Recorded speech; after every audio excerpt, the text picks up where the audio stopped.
Hello दोस्तों, student vice में आपका एक बार फिर से स्वागत है। आज हम आप लोग के लिए एक बहुत ही इम्पोर्टेंट क्वेश्चन लेकर आए हैं जो बोर्ड में कई बार पूछा जा चुका है और ये क्वेश्चन है 3 मार्क्स का। तो आइए देखते हैं इसे कैसे सॉल्व करते हैं। आपका क्वेश्चन है जैसे कि integration of d x upon x x to the power 5 plus 3।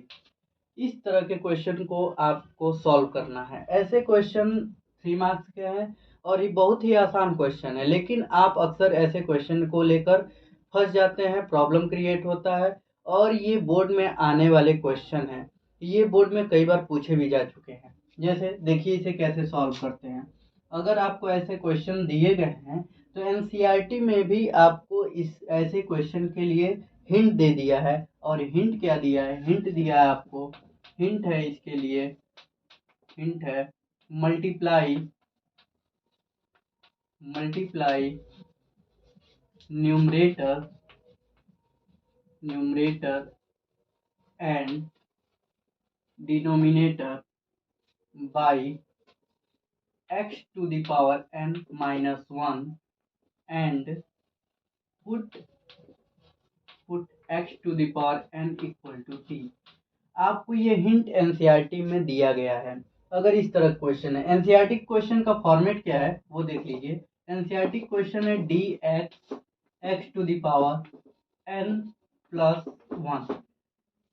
ठीक ऐसा ही क्वेश्चन ये है। तो अगर आप इस क्वेश्चन को सॉल्व कर लेते हैं तो आप इस क्वेश्चन को भी सॉल्व कर लेंगे। तो आइए देखते हैं कैसे सॉल्व करते हैं। तो देखिए यहाँ पे x to the power n है, तो हमने क्या लिखा है कि आपको x to the power n minus 1, मतलब जो टर्म यहाँ पे है उस टर्म से एक कम पावर वाले टर्म को लेना है। तो जैसे यहाँ पे x to the power n है और यहाँ पे x to the power n minus 1, तो x टू द पावर 5 है, तो x टू द पावर 5 में 1 पावर कम होना चाहिए, मतलब कि x टू द पावर 4।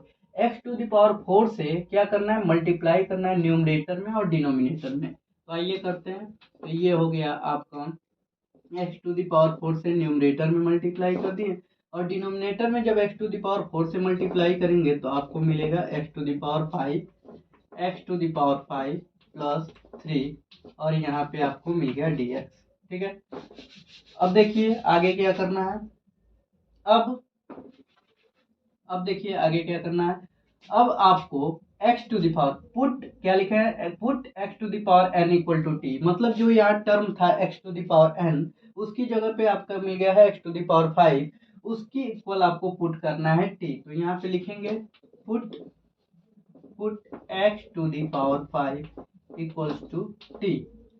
तो यहाँ पे अब इसको डिफ्रेंशिएट करते हैं तो ये होगा आपका 5x to the power 4 dx equal to dt।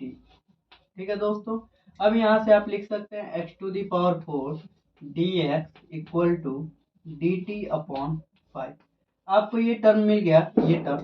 अब आप यहाँ पे पुट कर सकते हैं डायरेक्टली। आप यहाँ पे क्या पुट कर सकते हैं? x to the power 4 dx, x to the power 4 dx की वैल्यू क्या है? dt upon 5। तो यहाँ पे लिख सकते हैं dt अपॉन 5। और x टू द पावर 5 की वैल्यू क्या है? तो यहाँ से आप देख सकते हैं x टू द पावर 5 की वैल्यू है t और यहाँ पे भी x टू द पावर 5 की वैल्यू रखेंगे t प्लस 3। और यहाँ पे वो 5 क्या है? कांस्टेंट है, तो कांस्टेंट टर्म को बाहर रख देते हैं 1/5 और ये हो गया आपका dt अपॉन t प्लस 3। अब देखिए यहाँ पे आपको इसका पार्शियल फ्रैक्शन करना है। यहाँ पे आपको क्या करना है? यहाँ पे आगे नेक्स्ट आपको पार्शियल फ्रैक्शन करना है। तो पार्शियल फ्रैक्शन करेंगे कैसे? देखिए यहाँ पे पार्शियल फ्रैक्शन करते समय हम कंफ्यूज है कि आखिर इसका पार्शियल फ्रैक्शन कैसे करेंगे। तो सबसे पहले सपोज करिए अगर जनरली आपको एक टर्म दे दिया जाए 1/t प्लस 3, तो इसको ब्रेक करना है। कैसे ब्रेक करेंगे? तो सिंपल सा लॉजिक है कि आपको डिनोमिनेटर में ये t प्लस 3 कैसे मिलेगा? तो जैसे t होगा डिनोमिनेटर में और ये क्या होगा? t plus 3। ऐसे दो टर्म होंगे, ऊपर कुछ भी हो सकता है 1 1।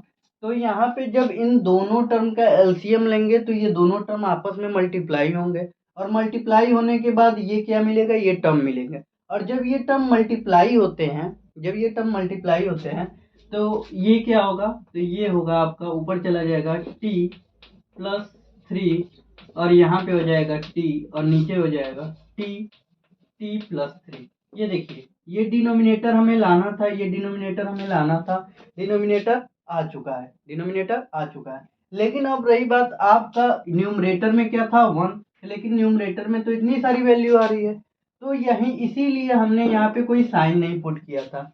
अब अगर हम यहाँ पे माइनस पुट करते हैं तो यहाँ पे माइनस होने की वजह से t से t कैंसिल हो जाएगा, बचेगा क्या 3 आपका, यहाँ पे बचेगा 3 और डिनोमिनेटर में बचेगा t प्लस 3।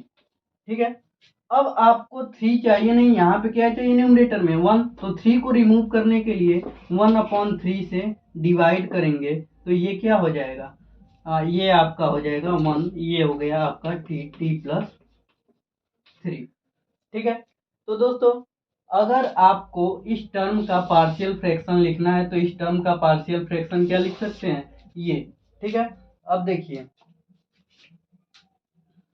देखिए इस टर्म का पार्शियल फ्रैक्शन हमने बता दिया कैसे किए हैं। और दूसरा एक और तरीका है a अपॉन करके, जैसे आप एक दूसरा तरीका आपको हम बता दें, आप यूज करते थे a upon t plus b upon t plus 3। यहाँ से a और b की वैल्यू फाइंड कर लेंगे और पुट कर देंगे तो भी आपको पता चल जाएगा कि इसका पार्शियल फ्रैक्शन होगा क्या। अब देखिए हम इसे रेज कर देते हैं।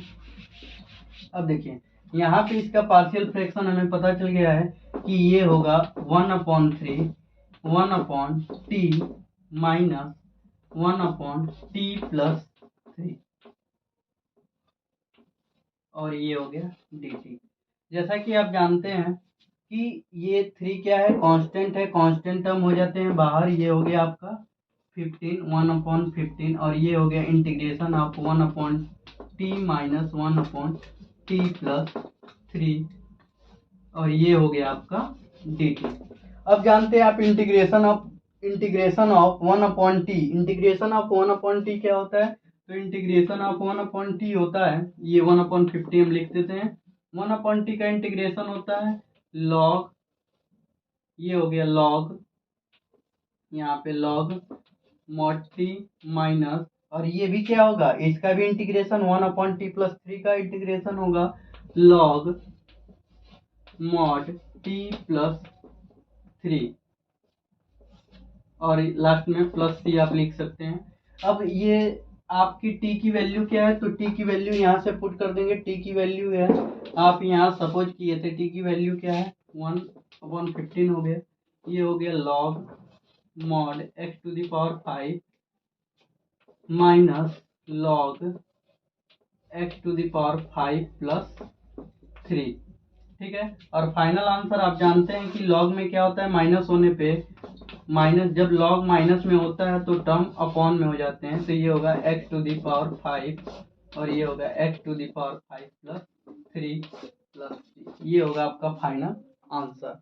तो दोस्तों इस तरह के बहुत से क्वेश्चन हैं, आप नोट कर लीजिए इसे।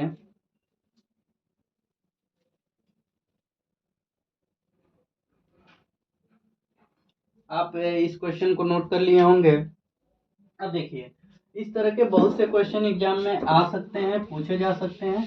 तो जैसे जो भी इम्पोर्टेंट क्वेश्चन है इस तरह के वो हम लिख दे रहे हैं। देखिए आपको प्रैक्टिस के लिए फॉर प्रैक्टिस